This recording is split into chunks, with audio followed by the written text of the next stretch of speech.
Cette vidéo sera longue, mais c'est dans votre intérêt. Bonjour et bienvenue dans cette nouvelle vidéo de la série de vidéos consacrée à la bourse Eiffel. Aujourd'hui, nous allons parler de la candidature. Pour candidater à la bourse Eiffel, il vous faut d'abord obtenir l'acceptation d'une université. Parce que ce sont les universités qui envoient les dossiers à la commission Eiffel et pas l'étudiant individuellement. Avant donc d'obtenir l'acceptation d'une université, pour trouver votre université idéale, il vous faut faire un tri. Pour ce faire, allez sur Internet, tapez l'intitulé de votre formation et le niveau auquel vous souhaitez postuler. Toutes les universités qui dispensent ou qui proposent cette formation-là vont s'afficher. Il vous faut donc ensuite faire un tri selon la ville, selon que vous avez des parents là-bas ou pas, selon la qualité de la formation dispensée, selon les prérequis qui vous sont demandés et selon le niveau de langue ou la langue d'enseignement de la formation. Certaines formations sont en effet dispensées totalement en anglais. Si vous n'avez donc pas un niveau assez bon en anglais, il ne faut pas opter pour cette formation-là. La bourse Eiffel elle-même a également d'autres critères qui entrent en ligne de compte dans la sélection à la bourse. Pour vous aider dans l'obtention de la bourse Eiffel, il faut choisir une université qui a un laboratoire d'excellence. Vous pouvez les trouver dans le tiers inférieur du site de l'université, de la page d'accueil donc. Vous pouvez également les trouver dans la section internationale du site web de l'université. Après ce laboratoire d'excellence, il vous faut une université qui a la certification ou le label Bienvenue en France. Là aussi c'est pareil, vous allez sur le site, c'est normalement mis. Si ce n'est pas sur le site, il faut taper Bienvenue en France plus le nom de l'université. Si vous n'avez toujours rien, il vous faut aller sur Études en France, la plateforme Campus France dans certains pays, et voici en recherchant l'université, vous trouvez son nom. Si ce n'est pas le cas, il suffit tout simplement de taper label Bienvenue en France, liste des universités sur Internet.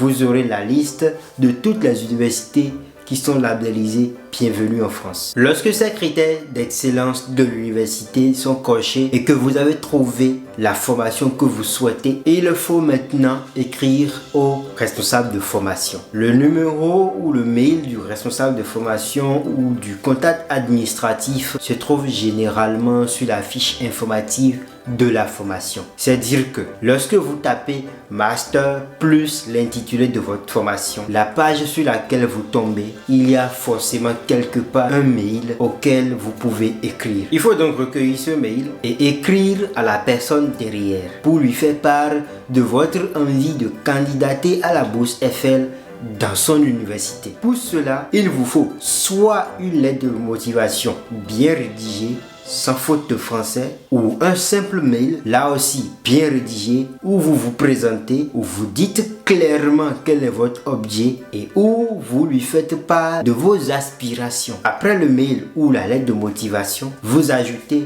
votre CV et au moins le relevé de la 3e année de licence si vous postulez pour Master 1. Par exemple, la première année de Master si vous postulez pour le Master 2.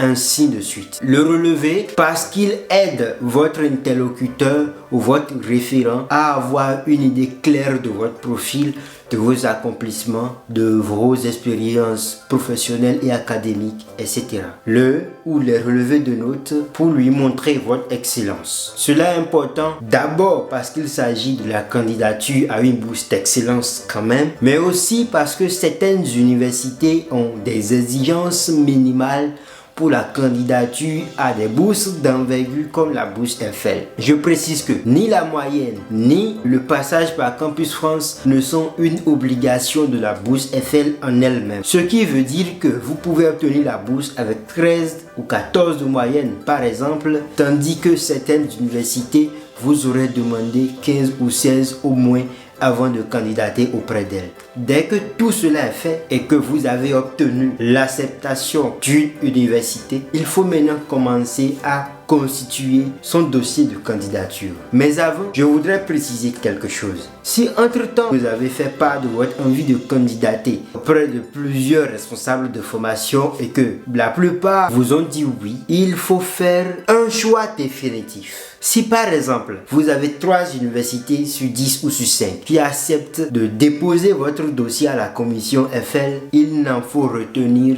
qu'une seule. Une seule université doit envoyer votre dossier à la commission FL. Si 2 universités l'envoient simultanément, vous perdez d'office l'attribution de la bourse, aussi grand soit votre profil ou votre dossier. Il faut également faire attention aux sites ou aux universités qui vous demandent de candidater directement depuis une plateforme, sans lien direct avec un responsable de formation. Parce que oui, certains sites sont conçus comme ça, de sorte à vous permettre de déposer directement votre dossier qui est récupéré par la commission pédagogique de l'université qui va se charger ensuite de l'envoyer à la commission FL. Et parfois, vous ne savez pas si votre dossier a été retenu ou non. Il faut vraiment faire attention et être prudent. Il ne faut pas envoyer tous vos dossiers à la fois à un responsable de formation non plus.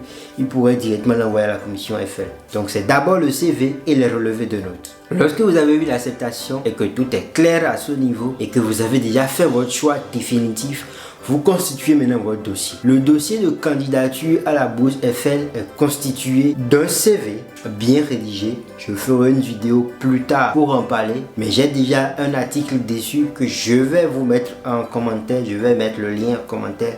N'hésitez pas à aller voir. Une attestation de rang. Si vous ne l'avez pas, je doute que vous ayez vos chances d'obtention de la bourse. Il faut faire pression sur votre université, s'il le faut, avec l'aide de vos anciens professeurs par exemple, pour l'obtenir. Il faut vous adresser pour cela au service de scolarité de votre université. L'attestation de rang est une pièce officielle, donc délivrée par votre université, qui mentionne l'année, la taille de la promotion, donc le nombre d'élèves dans la classe, votre moyenne et le rang que vous avez occupé durant cette année-là. Pour la bourse FL, c'est l'attestation de rang de la dernière année d'études qui est la plus importante. Mais bien sûr, si vous pouvez fournir une attestation de rang pour toutes les années, surtout si ça vous est favorable, n'hésitez pas. De même, si vous avez déjà votre rang et votre moyenne et la taille de la promotion sur votre relevé de notes, vous n'avez pas besoin de vous encombrer avec une attestation de rang. Après donc le CV et l'attestation de rang, il y a les relevés de notes. Les relevés de notes des dernières années du cycle que vous avez fini. Si vous candidatez en master par exemple, il vous faut fournir les 3 relevés de la licence, donc licence 1, licence 2 et licence 3 et peut-être même le relevé du master 1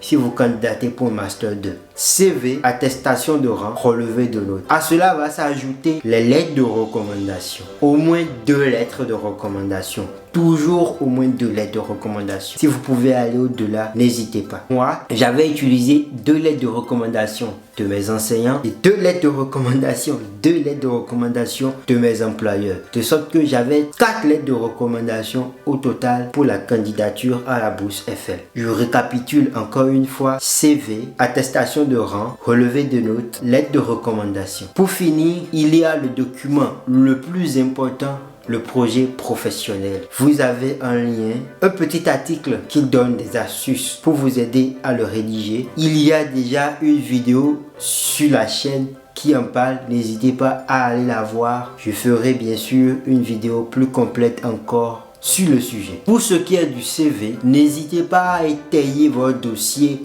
de preuves. Tout ce que vous dites doit être prouvé si possible. Bien sûr, il y a des accomplissements, des prix, ceci ou cela qu'on n'arrive pas à justifier. Ce n'est pas grave. Mais si vous pouvez avoir un document officiel qui prouve ceci ou cela que vous avez mis dans votre CV, n'hésitez vraiment pas à ajouter cela dans votre dossier. Vous pouvez ajouter ça à la suite du CV directement dans un même fichier. Le CV, vous avez jusqu'à 2 pages au maximum. Ce sera tout pour cette vidéo. N'hésitez pas à me poser vos questions en commentaire. Je vais y répondre tout de suite. Je vous souhaite bonne chance et à la prochaine. Je mettrai en commentaire les liens de divers articles pour vous aider soit à trouver rapidement une université, à rédiger votre CV, votre projet professionnel ou toute autre pièce importante dans la candidature à la bourse. Prenez soin de vous, à bientôt et abonnez-vous pour ne pas rater les prochaines vidéos.